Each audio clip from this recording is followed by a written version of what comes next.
On Christmas Eve, the shimmering lights from the tree in the corner cast a glow over the faces around the dinner table.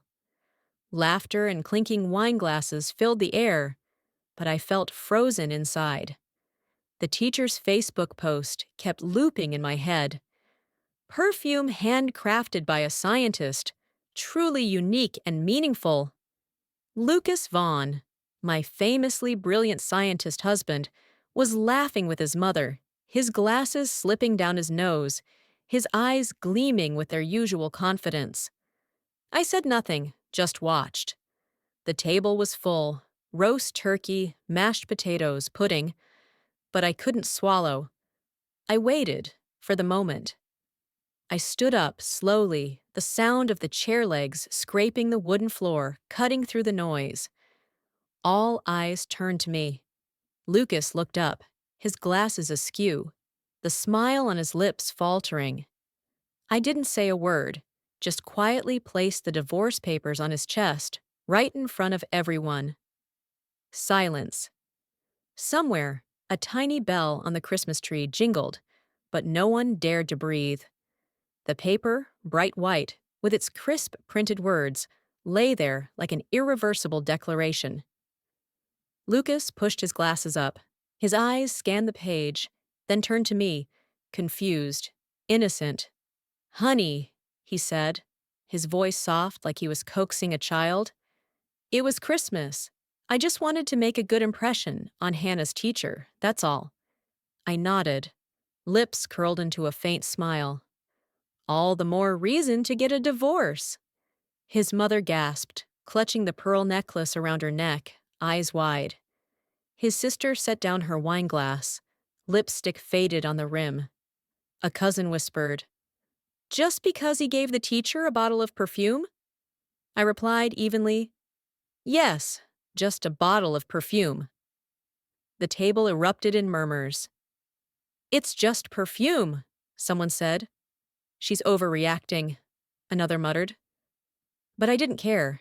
They didn't understand. They didn't see the cracks built up over years. How Lucas used his brilliance to mask his neglect. How he made me feel inadequate, unworthy. That perfume was just the final drop, spilling the wineglass of my endurance. Lucas, like always in moments like this, grew flustered. He was always like that. The genius who could solve the most complex chemical equations, but was helpless in the face of an angry woman. "Honey," he said again, voice trembling, "you thought the perfume I made last time was for our anniversary, right?" He scratched his head, his goofy smile returning. "I saw you still kept the bottles I gave you, so I figured you didn't like them. That's why I switched it up for our anniversary. Look, it's the bag you've been eyeing for months. Don't be mad this time, okay?"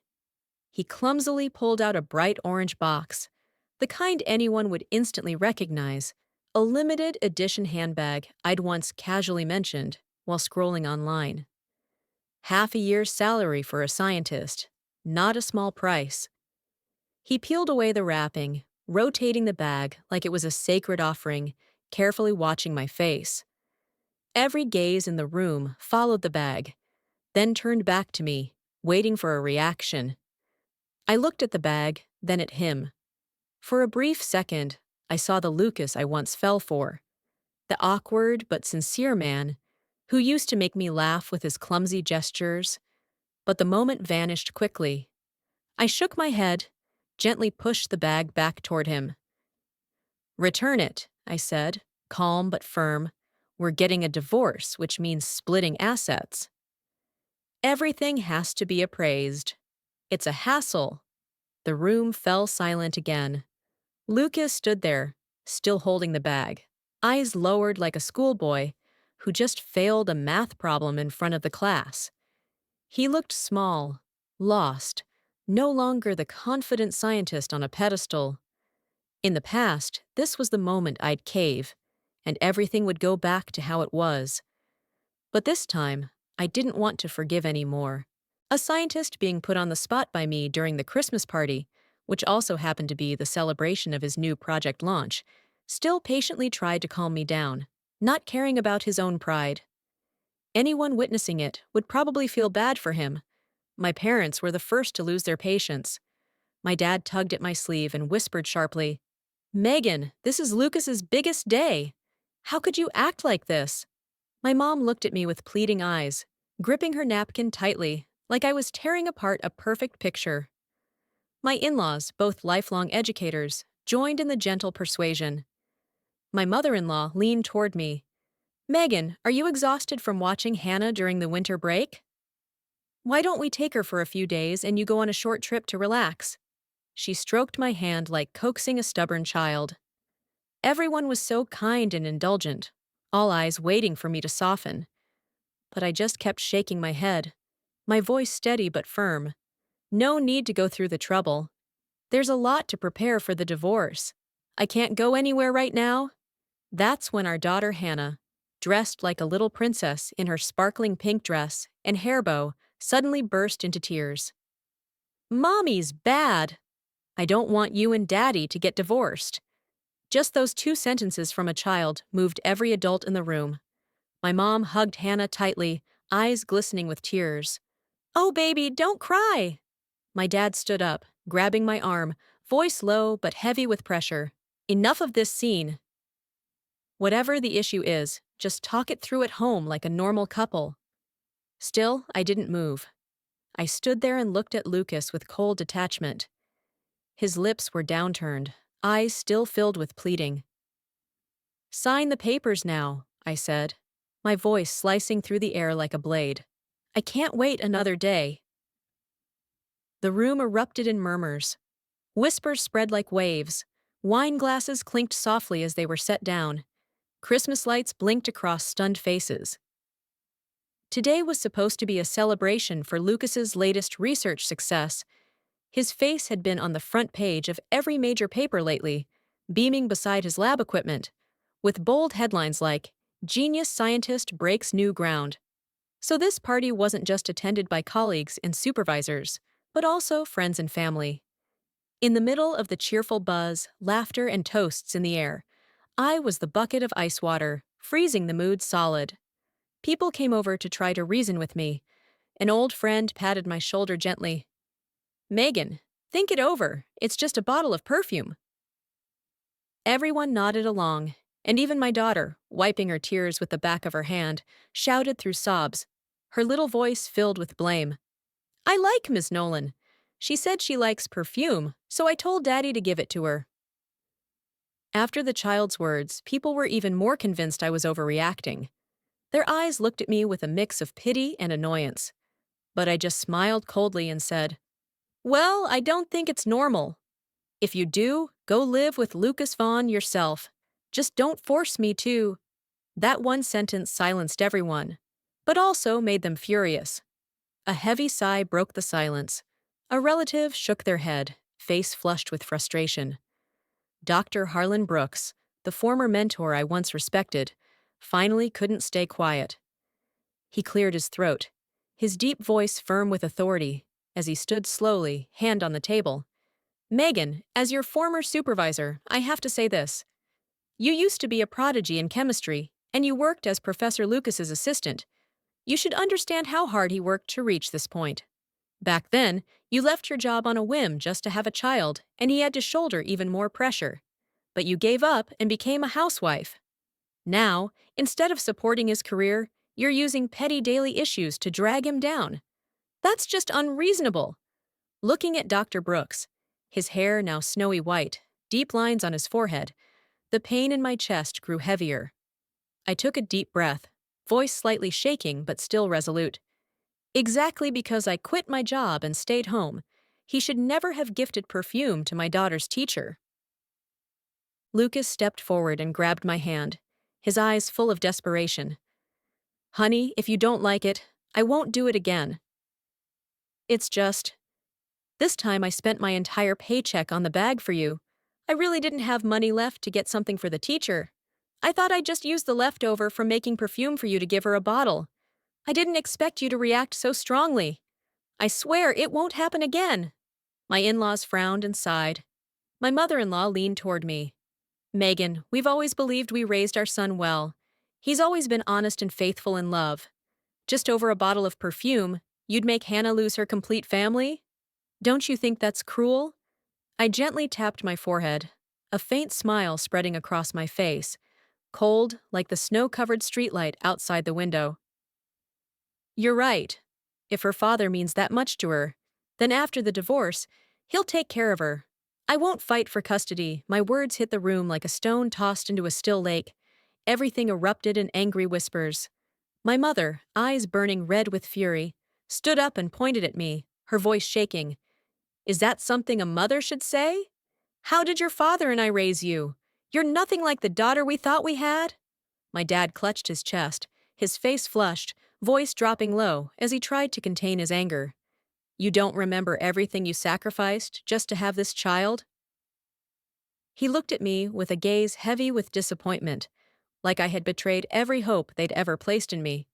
But I just gave a cold smile. It's not that hard to have a child. Just adopt one. The small bell on the Christmas tree jingled faintly, barely audible in the heavy silence. For the first time that evening, Lucas showed visible anger in his eyes. He rushed over and covered Hannah's ears, his voice shaking with restrained rage. Megan, I've spoiled you for years. We've never even fought. But tonight you've gone too far. She's just a little girl. Don't you care what this will do to her mentally? He stood there, his hands over Hannah's ears, his face a mix of fury and helplessness. I shrugged. It's fine. She'll be with you anyway. However she turns out, has nothing to do with me. And with a teacher as wonderful as hers, I'm sure she won't miss having a mother. Hannah, eyes red and puffy, her sparkling pink dress now smeared with tears, began to cry even harder, her voice small but full of hurt. You really are a bad mom. You don't want me. Then let Ms. Nolan be my mom. She's better than you. Her crying echoed, ripping apart the cheerful illusion of the Christmas party. The next second, the doors to the main hall burst open, and a figure rushed in. Madison Nolan, Hannah's teacher. Her hair was tied up high, but a few strands had come loose.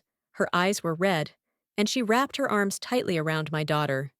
She looked up at me, fury flashing in her eyes, her voice trembling but sharp. Hannah's mother, your drama has gotten so loud the school administration saw the live stream. Just for accepting a parent's Christmas gift, I've already been suspended. And you're still not done causing a scene? She held Hannah closer, stroking her hair like she was protecting her from me. Madison stood there in a deep red sweater, perfectly matching the Christmas mood. But her teary eyes and trembling shoulders made her look pitiful. Yet even when she'd been suspended because of me, she still patiently comforted Hannah, whispering something into her ear that instantly calmed her down. That one gesture, so full of gentle, teacherly grace, drew soft sighs from the crowd. All this over some cheap perfume. What a shame to ruin a good teacher like that. Someone whispered, Megan's gone too far. Their eyes shifted from admiring Madison to glaring at me, like I was the one who had single-handedly ruined the twinkling Christmas celebration. Hannah, her sparkly pink dress now streaked with tears, clung tightly to Madison's neck, closer than she ever did to me, her real mother. Her little voice rang out, full of hurt. Miss Nolan, she's a bad mom. You're the good one. I want you to be my mommy. Madison smiled gently, but a flash of smugness flickered across her eyes, even though her face stayed sad, like she was about to say something, but stopped herself. She leaned down and whispered to Hannah, Your daddy is a great scientist. I'm just a preschool teacher. I could never be good enough for him. Lucas, his cheeks red, pushed up his glasses and looked awkward, the classic man who had no clue how to deal with women. One of his colleagues, still holding a glass of wine, burst out laughing. Say no more! This teacher's soft demeanor suits our Professor Lucas perfectly. Another chimed in with mocking sarcasm. Exactly! Living with a combative woman like that is a total waste of a brilliant scientist. Laughter rippled through the room. I looked straight at Madison, a mocking smile on my lips, and said loud and clear, You're right, you're not good enough for a real scientist. But for a fake, two-faced bastard posing as one, you're a perfect match. So yes, you deserved that suspension. The room went dead silent. A wine glass clattered to the floor. Everyone stared at me, their looks of contempt now replaced with shock, like I just shattered some sacred taboo. Lucas couldn't keep pretending anymore. He rushed to stand in front of Madison, shielding her, his eyes cold as he glared at me, voice shaking with rage. Vulgar! Look at yourself. After all these years in this house, do you even have a shred of dignity left from your days as a scientist? Miss Nolan has always treated our daughter like her own, never once slacked off, even when other parents complained. That simple gift was just my way of showing appreciation, and yet you keep making it a problem. Not only did you embarrass me, now you've dragged Miss Nolan into this. He turned to Madison, his gaze immediately softening, full of guilt. Nolan, this is my fault. I only meant to show some gratitude, and now you've been caught in the crossfire. Don't worry. Tomorrow I'll make sure Hannah's mother apologizes to you at the school, and I'll make sure the principal clears your name. Madison lowered her head, lips pressed together like she was fighting back tears. What a dramatic reveal. My in-laws, who had never noticed anything off about their golden boy, now turned sternly toward me. My mother-in-law clutched her prayer beads, snapping, "It's Christmas. Parents give small gifts to show appreciation. What's so disgusting about that?" Back in our day, we received plenty of thoughtful little gifts. Should we all have been suspended too? And Lucas already said he spent all his money on a gift for you. The perfume for Miss Nolan was just made from leftover materials. It wasn't even worth anything. And because of this silly thing, even the teacher got dragged into your drama. How far are you planning to take this? My father-in-law nodded, his eyes full of disappointment, like I was a stain on their perfect family. How far? I said. Until both of you lose everything. The whole room erupted in gasps. Their eyes weren't just contemptuous anymore. They were afraid, like I was a ticking bomb. Has she lost her mind from staying home too long? A colleague whispered. Just over a bottle of perfume. She's ruined their reputations and still won't stop. Another muttered. The teacher didn't do anything wrong, but when you deal with someone unhinged, there's no winning. Poor Professor Lucas, stuck with a woman like that for so long. Such bad luck. My parents, now pale with horror, grabbed my arms and shook me hard. Sweetheart, are you sick? We'll take you to the hospital right now, my mother cried, clinging to my wrist, while my father shook his head, voice trembling. Megan, please stop. You're destroying everything. But I pulled their hands off me, eyes locked on Lucas and Madison, and spat each word like a blade. Sign the papers. Or, I'll make sure you both regret it. My in-laws panicked and quickly gestured to Lucas, urging him to take the chance and agree. Finally rid of the burden of a woman who might be mentally unstable. Lucas scoffed, suddenly firm, his eyes sharper than ever before. Fine. But I have one condition. Apologize to Miss Nolan, and don't stop until she's satisfied. It sounded reasonable, but it felt like a knife to my chest. Everyone looked at me, probably expecting me to refuse and cause another scene. But I didn't hesitate. All right. Then at the lab where your new project is based, hold a press conference. I'll apologize to her there myself. All eyes were on me. Wary, confused, unsure. They had no idea that everything I'd said and done tonight led to this moment. I stood there, one hand resting lightly on the table, my eyes sweeping across every face. Lucas with his crooked glasses, Madison clutching Hannah with that sly smile, my parents trembling in fear. And everyone, helpless, had no choice but to follow, heading to the lab, where this loud, ugly play would continue. Inside the lab, the cold white light from the fluorescent lamps shone down onto the gleaming metal equipment. I ran my fingertips lightly across the surface of the analyzer, my fingers brushing the familiar buttons, my gaze softening for a moment, as if I had slipped back into my days as a research assistant. I turned to Lucas, muttering slowly, "Do you remember? These machines are the most advanced in the country. Their accuracy is nearly 100%. Lucas stood there, arms crossed, trying to look calm, but his voice betrayed his impatience. I work with them every day. Of course I know how reliable they are. If you're so determined to divorce, stop wasting time, apologize, and sign already. He shot a quick glance at Madison, standing next to Hannah, his eyes flickering with unease. Madison bowed her head, gently stroking the child's hair. Since you all want me to apologize, as the wife of a scientist, of course it should be serious. You're right. This perfume is extremely cheap, not worth mentioning, and shouldn't harm the reputation of a good teacher.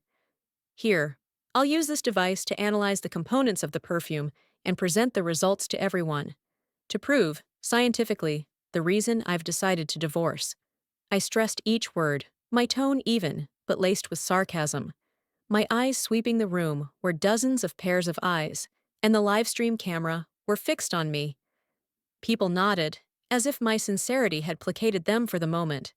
But Lucas's face suddenly went pale, his hands gripping the edge of his lab coat, his eyes darting nervously. "There's no need for all that trouble," he blurted out, his voice rising a little. "And besides, the perfume is at Miss Nolan's house. No one here has time to wait for you to go get it." He stepped forward as if to stop me. I smiled brightly, walking slowly to the sample cabinet, sliding open a drawer, and taking out a small vial clearly labeled Nolan Perfume Sample Retained. I held it up. "Say what you will, but your habit of keeping every test sample, truly admirable," I said as I looked at the vial in my hand. Lucas froze, lunging forward to grab it, but I was faster, already starting up the analyzer. The machine whirred, the screen lit up, and millions of viewers on the live stream held their breath. Lucas stood rigid, his hand suspended in midair before slowly pulling back, panic plain on his face. This expensive company equipment couldn't be forcibly shut down, especially with a live stream camera pointed right at him. The analyzer beeped sharply, the results flashed on screen, and the faces of every colleague in the room hardened. Someone muttered, "How? How can this be?" The numbers and graphs didn't lie. It wasn't perfume, but a highly pure aphrodisiac. I feigned shock, covering my mouth, eyes wide. "Oh, a male parent giving a female teacher a potion of desire. What exactly are you trying to say here, Lucas?" The lab fell silent. Then whispers swelled like waves hitting the shore. Lucas, his face a sickly purple, snatched the printout and shredded it, his voice trembling. "The machine must be wrong. It's impossible." He threw the scraps onto the floor, the pieces scattering like his reputation breaking apart. "Just now you swore yourself how reliable these machines were. Forgot already?" Laughter bubbled up from the crowd, their eyes shifting from doubt to excitement. A colleague whispered, "No way." I was wondering how the project succeeded, while Professor Lucas was still pulling late nights. Turns out he was making something like this for the teacher. Another added, "No wonder Megan was this furious. She must have seen the clues long ago." A sharper voice chimed in, "Even if it's a love potion, maybe Professor Lucas only has a crush on the teacher. It might just be an emotional affair, nothing serious." I gave a cold smile, my eyes locking onto Lucas, my voice soft but slicing like a knife. "Then let me ask. Last night, Professor Lucas said he had to work late and wouldn't be home. Which one of you stayed in the lab with him?" The colleagues looked at one another, embarrassed. One finally spoke, hesitant. "Yesterday he said the project had triumphed and gave us a half-day off." "He never said he was working late." Lucas startled, his glasses slipping. He pushed them up hastily, his voice shaking. I worked overtime on my own. Is that not allowed?" I stared at him, my eyes as cold as the lab lights. "The company's security cameras are all on your computer.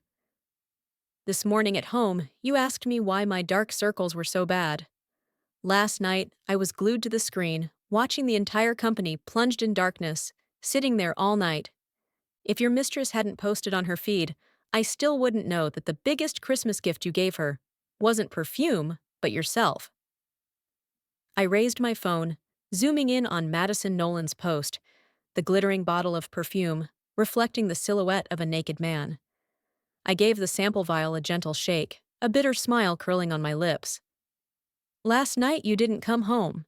I bet your gift to the teacher made both of you very happy."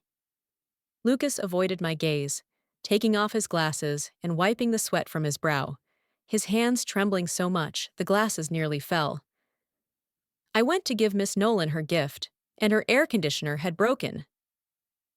She lives alone, so I helped her fix it. Maybe some water splashed on me then. His voice cracked, like he was trying to patch a story full of holes. Madison rolled her eyes and jumped in quickly, her voice pitched high.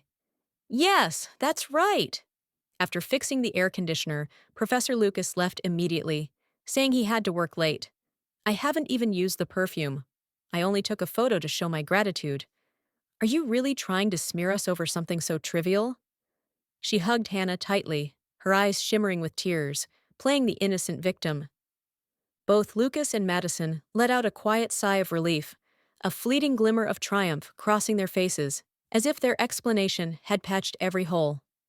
The lab still hummed with machinery, but the atmosphere seemed to soften, the cold white light casting down on faces, waiting for me to surrender.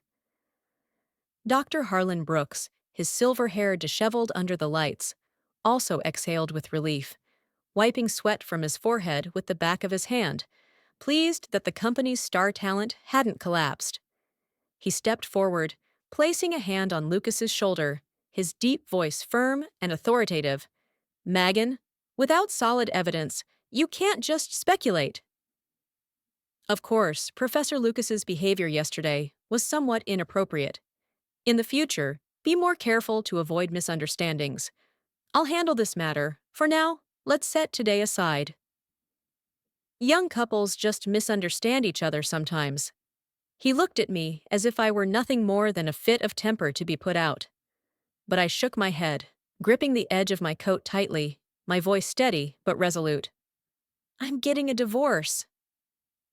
Lucas's head snapped up, a strange flash of venom in his eyes, his glasses reflecting the cold light. He stepped forward, his voice low but threatening. Let me warn you, I'm a scientist with major contributions.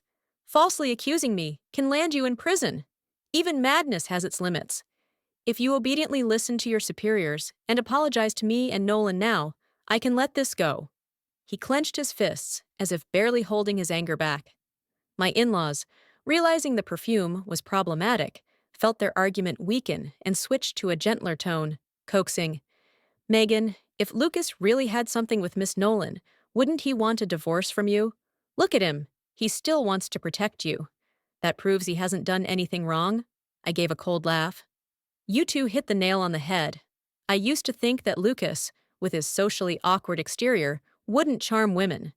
That his patience and carefulness with me meant he could live by my side until old age. Until he made me 10 bottles of perfume, and I realized he never loved me. He even hated me to his core. And yet he couldn't let me go. That clumsy, harmless act around women became his armor, and my chains. It was a custom-made shackle meant to keep me in place, so that if I ever left him, I'd bear the disgrace. Now I would publicly break the chains he had fastened to me. This marriage, I would end it. The lab buzzed instantly, whispers rippled like waves. Making 10 bottles of perfume for her is hate? She's too greedy, a colleague muttered, sarcastic. A husband making perfume by hand is romantic enough. She's just making trouble, another cut in, eyes full of disdain. I get it now. This woman's been spoiled by the great professor. She's nothing on her own, and she likes to stir up drama. The cold white lights illuminated angry faces, judging me from every angle. I couldn't be bothered to explain.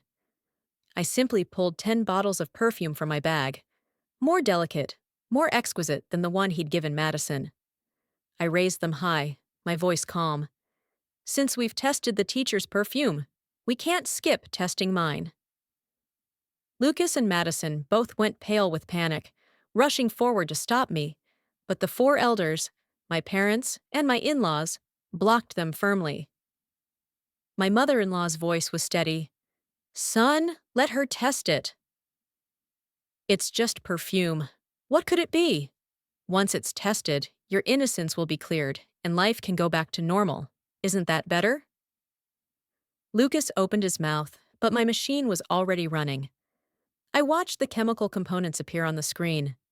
Colleagues sucked in a sharp breath, their faces frozen. Someone murmured, voice trembling, "Professor Lucas, is this really what you made for your wife?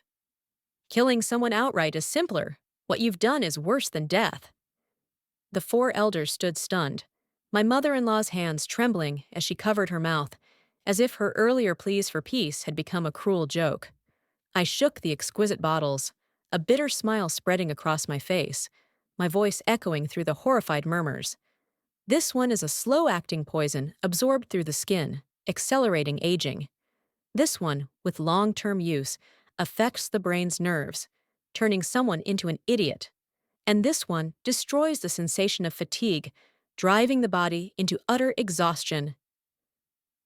I introduced them one by one, each bottle with its own harm, and with each word, Lucas's face darkened another shade. He stepped back, sweat streaming down, his eyes darting like a wild animal exposed. But the more I explained, the more people whispered, "So many kinds of poisonous perfumes, but none that kill quickly." If he really wanted to harm her, why not make something deadly and untraceable? I stroked the bottles, made by the man I once loved most, and nodded lightly. Exactly. Why didn't he kill me? It's simple. Because I'm still alive. I'm useful to him. I then pulled out a stack of old and new scraps of paper from my bag, covered in dense research notes, the handwriting I'd known for 7 years. If I die, there's no one left to supply him with research. Dr. Harlan Brooks stiffened, snatching up the notes and flipping through them, his face draining of color as he trembled. All the groundbreaking projects these past few years came from this? He looked at me, his gaze shifting from pity to awe, his hands shaking as he held the papers. I produced secret surveillance footage I'd installed at home, the screen showing a life busier than any lab for years. Why, back then, when I was only a student unqualified to be an assistant, did he personally invite me? Because he had seen the paper I'd published as a freshman and treated me like a rare treasure. He wasn't a genius, he was an actor. After becoming an associate professor, his career had stalled. That's when he targeted me, a naive young student. Even his promotion to full professor was built on me publishing so many core papers for him. But I was foolish, mistaking his performative care to rope me in as love, and I fell completely, becoming his loyal servant. Over time, he realized my feelings had turned into admiration. In my youth, I drowned in it, never seeing the truth. I then drew out an old photograph, Lucas looking radiant, holding Madison shyly. Last month, while retrieving lab materials to make the final push for his newest project, I'd stumbled upon this photo and learned he and my daughter's teacher weren't strangers at all. Back in college, they'd been lovers. To make me devote my life to him and protect his reputation, he had to give up his first love, Madison Nolan, and marry me. To keep my help hidden, he forced me to quit my job, using the role of housewife to erase any trace of his exploitation. And yet I was deceived by his meticulous act of care, never blaming him, only hoping for his success and the satisfaction of his ambition. But the more I gave, the more he feared me. These many perfumes were all meant to control me. My parents, their eyes red with tears, wrapped their arms around me tightly, as if all their doubts had dissolved into endless remorse. My mother-in-law, her face full of guilt, stepped forward and gently took my hand. "Megan, but the two of you already have a child together. Because of Hannah." Her eyes pleaded with me, as if Hannah were the last thread holding this family together. I shook my head, the smile on my lips even more despairing, like a deep crack in my heart. My hands trembling as I picked up the only perfume bottle that had been half used, its scent still faintly lingering. "Speaking of Hannah, I have to introduce this one, the most special bottle of all," I whispered, my voice bitter, fingers stroking the faded label. It was the first bottle of perfume Lucas gave me when we got engaged. The scent perfectly matched my tastes, sweet like honey, and I used to spray it every day, inhaling with giddy joy. Later, when we were married and still couldn't have children, I grew anxious, went for checkups everywhere, but nothing worked. Then one day, Lucas told me he'd had enough of that scent and would make me a new bottle, urging me to stop using it. A month later, I found out I was pregnant. The joy overwhelmed everything. I hugged him in tears, believing it was a miracle. But back then, I didn't notice anything unusual. The happiness of finally being pregnant blurred all suspicion. It wasn't until I uncovered his past with Madison that the pieces fell into place, forming a horrifying but all too real conspiracy. I immediately tested that bottle and found its true purpose: contraception. Even if pregnancy occurred after discontinuing use, the baby would be deformed or not survive at all. Compared to the sweet aphrodisiac he gave Madison Nolan, every bottle he gave me was a carefully crafted poison. Looking back now, it's absurd. That's why I stopped using them and kept them all. The handbag gift tonight. Just another act. After I finished speaking, every word dripping like blood, Lucas's entire body trembled. His legs gave out slightly, and he had to grip the edge of the lab bench to stay upright. Madison shrank back, retreating behind the crowd. My mother was the first to react, staring at the grandchild she had always loved, stunned. "But Hannah, you gave birth to her and she's perfectly healthy?" I looked at the child I had loved deeply for 5 years, my heart splitting apart as tears streamed down my face. "She's fine, because she's not mine. She's the daughter of Lucas and his mistress." The entire room fell silent, the air frozen in place. My mother muttered, her voice breaking, "Then, your baby." I couldn't hold back my tears anymore. They soaked through my clothes as I choked out, "My pregnancy was fake from the beginning to the end." It was all part of his plan. From prenatal visits to the delivery, he faked everything, claimed he arranged everything through trusted people, told me the baby was perfectly healthy. But the truth was, I was never able to carry a healthy baby. The only reason I was allowed to think I was pregnant was because Madison got pregnant by accident. They waited for her to give birth. Then, the doctor Lucas had prearranged took my baby away the moment I delivered, probably dead or dying, and handed me Hannah instead. I was a brand new mother, overcome with joy, hugging a child I had no idea wasn't mine, and I raised her for them all these years. Horrified whispers rippled through the room as pale faces stared back under the bright lights. When Hannah reached school age, Lucas had insisted on enrolling her in a school far from home, saying the teachers there were top-notch and would give her the best start. And it was true. The homeroom teacher treated her like her own. Even when other parents repeatedly filed complaints against her, she never wavered. We thought we'd struck gold. I was especially grateful to her. Only now do I understand. Every school day was their chance to see each other. Of course, she poured everything into that role. It was her only time to enjoy her daughter. Looking back, every time I thanked her, in her eyes, I must have looked like the most pitiful, ridiculous clown. I let out a cold laugh and picked up the shiny new handbag he gave me. If I'm not mistaken, there must be an even bigger surprise in here too, right? I reached into the inner pocket, feeling around until I found a thin piece of wrapping, faintly scented. Lucas quickly tried to explain. "I just wanted your limited edition bag to have its own exclusive scent." "What's wrong with that?" He avoided eye contact as he looked at the sachet. "Whether it's love or intent to kill, we'll know once it's tested," I said calmly, placing the sachet on the analyzer. Lucas lunged to stop me, but this time the crowd blocked his path, their hands gripping his shoulders. That was when the fear on his face turned real. No longer the carefully performed mask of a shy, honest man. His lips were tight, his eyes filled with panic. Moments later, the results came back. It was a highly potent compound.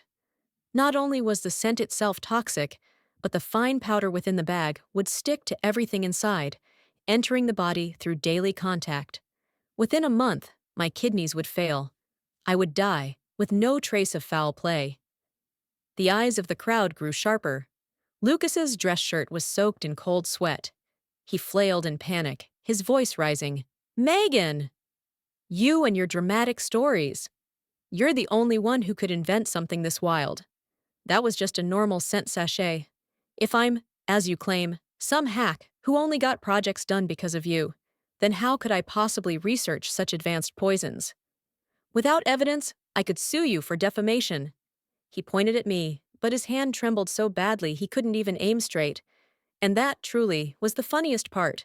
Lucas had no talent, no brilliance, yet poured all his limited academic effort into creating poison to gift me. But karma came fast. Who's lying? Only Professor Lucas knows in his own heart. Suddenly, a woman's voice rang out, firm and cutting. Lisa Grant, the woman who once helped Lucas cover everything up, stepped out from the corner of the room, her face pale but determined. When I uncovered the truth last month and confronted her, she'd already been tormented by guilt, and the bank transfers I showed her. Through tears, she confessed everything to me and handed me the DNA test results she had secretly kept. I made one mistake. I won't make another, she said now, her voice trembling but strong, gripping the documents tightly. Professor Lucas, I'm a woman too. I'm a mother. Years ago, I agreed to do the wrong thing just to earn money to save my child. But now, I can't stay silent anymore. Listen to me? For your own sake, both of you, confess. She looked straight at Lucas and Madison. Lucas's face, which had been dark and tense all this time, suddenly twisted. He raised his head, breaking into a crazed smile, the sound of his laughter echoing through the lab like something straight out of hell, emphasizing the bloodshot red in his eyes. Confess? Based on what? He shouted. I've worked so damn hard to get where I am. My career at its peak, my well-behaved child. Once this project wraps, Megan becomes worthless. Nolan and I will get back together, raise our daughter properly, and live happily ever after, as a perfect family. That way, I don't need to divorce her. I don't need to give up a dime of what I've earned. But she ruined everything. Doesn't she deserve to be punished? He jabbed his finger at me. My parents' faces turned crimson with fury. My father rolled up his sleeves, shoulders trembling as he stepped forward, fists clenched, growling, "You dare!" But my mother-in-law was quicker. She rushed forward and slapped Lucas hard across the face. "You've lost your mind!" she screamed, her voice cracking, her eyes filled with horror and disappointment, as though she were staring not at her son, but at a monster. Lucas staggered, the red in his eyes deepening. He touched his cheek, then let out a sneering, high-pitched laugh, full of bitterness. Yes, I'm ambitious, but I also have feelings. I love Nolan. If she hadn't developed such a twisted possessiveness over me, I could have had both a successful career and true love. Because her obsession was so sick, I had no choice but to walk away. Giving her a deformed child was a lesson. What, that's not justified? He turned to Madison, his gaze briefly softening, only to snap back into madness. His hands clenched, as if trying to crush the air. Dr. Harlan recoiled, staggering a step back, with a hand over his chest, his voice heavy with disappointment. Building your success on stolen work. The higher you climb, the harder you'll fall. You've betrayed the trust of the entire scientific community, and you will pay for it. He pointed at Lucas, his eyes shifting from admiration to disgust, like watching a fallen idol crumble before him. Lucas sneered, pulling Hannah into his arms, the child crying as he awkwardly patted her back, then moved to embrace Madison, who stood frozen in fear. She shrank into his arms. It's fine! I've endured all these years. Now I can shed every mask. It feels amazing! He shouted, voice full of arrogance, his eyes gleaming like a man convinced he'd already won. And I realized, he was confident because he'd already set up a fallback plan. Even if exposed, he still had his lover in one arm, his daughter in the other. What could be more satisfying? He had already funneled the project bonus into Nolan's offshore account. So what if the truth came out? His murder attempt failed. He'd just go to jail for a few years, then come back to a reunited, financially secure family. But I wasn't in a rush. I calmly pulled out surveillance footage from my phone, lightly tapping the screen. Lucas, you're certainly meticulous. But do you know why that photo of you and your lover just so happened to appear there, waiting for me to discover it? Lucas froze, eyes widening, unable to believe what he was seeing. On the day Lucas stayed late alone and then brought Madison to the office, it was Madison herself who had planted the photo in the drawer. Lucas snapped his head toward her. What? How could you? Why would you set me up? I stopped the video and pulled out several screenshots, holding them up for him to see, my voice dripping with sarcasm. What a faithful man you are, Professor. So loyal, in fact, that you've been raising a child for another man, handing over the money you worked so hard for so he could spend it freely. I guess it's all voluntary, isn't it? After all, you love Nolan. And naturally, whoever Nolan loves, you're obligated to take care of too. Lucas froze, his whole body stiff like a stone statue, his face contorted, red-rimmed eyes flashing with a mix of panic and fury. He stared at the photos in my hand, lips trembling, voice filled with disbelief. You're making this up. His hand trembled as he gripped Madison's shoulder tightly, but Madison, pale and limp in his arms, suddenly closed her eyes as if surrendering to fate in despair. I raised the photos higher, letting the harsh white light illuminate every detail. The last time the principal summoned me to talk about how the homeroom teacher was being accused of favoritism toward Hannah, I didn't think much of it. I was used to it by then. But then he added something odd. He said that under the teacher's influence, even Coach Tyler Reed, who had just joined the school, had taken a special liking to Hannah. That's when something didn't sit right. I tried reaching out to Coach Tyler Reed to thank him, but his face immediately turned tense, and he flatly refused to give me his contact information, which was strange. Then I heard he was planning to buy a house near the school, so I hired a private investigator and got these photos. Coach Tyler Reed was looking to buy a house not for convenience, but to use as a secret rendezvous spot for the two of them. Because Madison knew Lucas often came to her house, she feared Tyler's presence would be discovered and ruin their next move. So she deliberately planted the photo where I would find it, to trigger today's explosion, so I'd expose all of Lucas's crimes and send him to prison.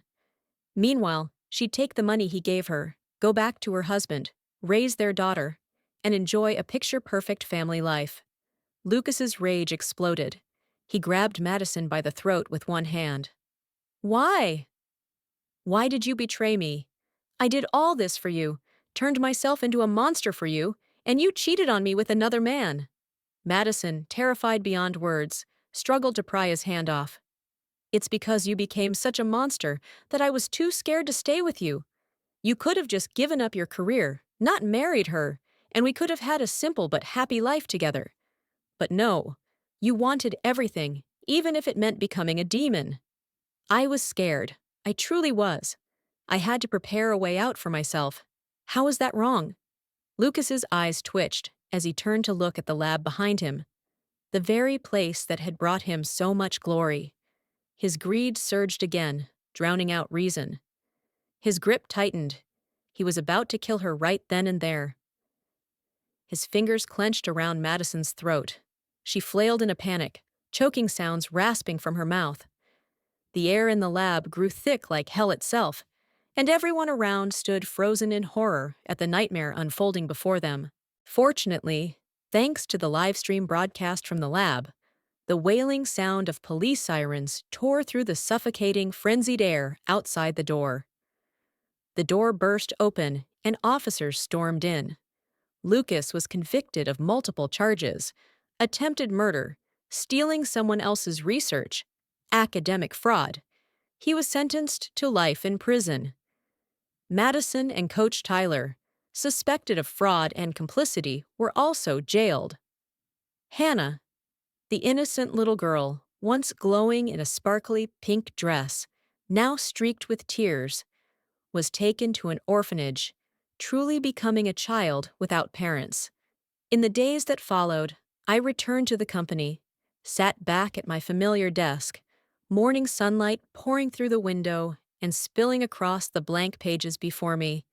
marking the beginning of a path no longer shadowed by darkness. I opened the window, took in the fresh air, looked out at the blue sky, feeling as free as a bird soaring above. No more chains, no more pain, only peace in every quiet moment of life. Sipping a hot cup of coffee, jotting down a new formula, and smiling at my colleagues. Life now is made of mornings where I wake without fear, afternoons walking through the park, with leaves falling gently around me, and late nights by the window, watching the stars twinkle while remembering old wounds that no longer hurt. And on this journey, I realized that true freedom begins when we let go of the invisible chains, allow the heart to heal in stillness, and start again from the broken pieces. Because life always makes space for new beginnings, soft as dawn after the storm.